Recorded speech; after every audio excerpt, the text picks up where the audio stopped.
Welcome to this week's Short Clip Friday podcast.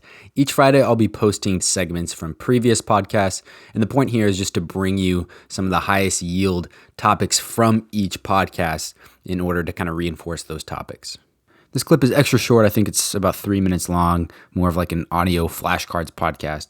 But I'm going over the different primary germ cell layers. There's three: the mesoderm, ectoderm, and the endoderm. Enjoy.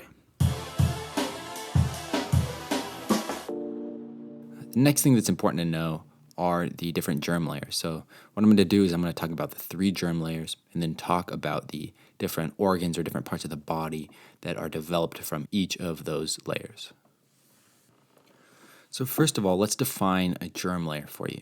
So a germ layer is a primary layer of cells that forms during embryonic development, again in the gastrulation phase. And there are three types of germ layers that you should know, right? And I mentioned these briefly. Is the mesoderm, the ectoderm, and the endoderm. And so let's start with the mesoderm. So the mesoderm consists of essentially the muscles and circulatory system, and specifically mainly consists of the circulatory system, muscles, and the excretory system. And you can kind of think of this as mesoderm, muscle. That's kind of how I think of it. Anyways, the mesoderm contains the blood vessels, lymphatic vessels, spleen, gonads, kidneys, muscles, connective tissue, circulatory system, and excretory system. The ectoderm, on the other hand, contains things that make you attractive. So what makes people attractive? And this is kind of how I remember it. So first of all, your brain makes you attractive, and let's hope that that's the case for most people, at least if you're not shallow. So neurons are developed from the ectoderm germ layer. Skin is developed from the ectoderm germ layer, right? Because skin's pretty, people find that attractive.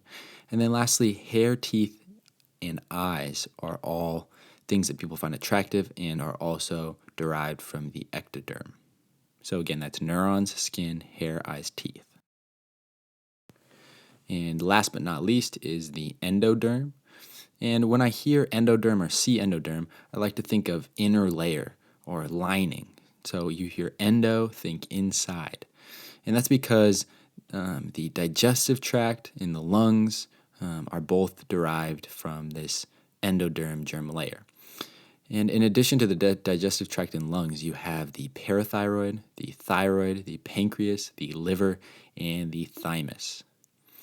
And so, put these on note cards, whatever you have to do to memorize them, write them down a bunch, whatever, but they are important to know.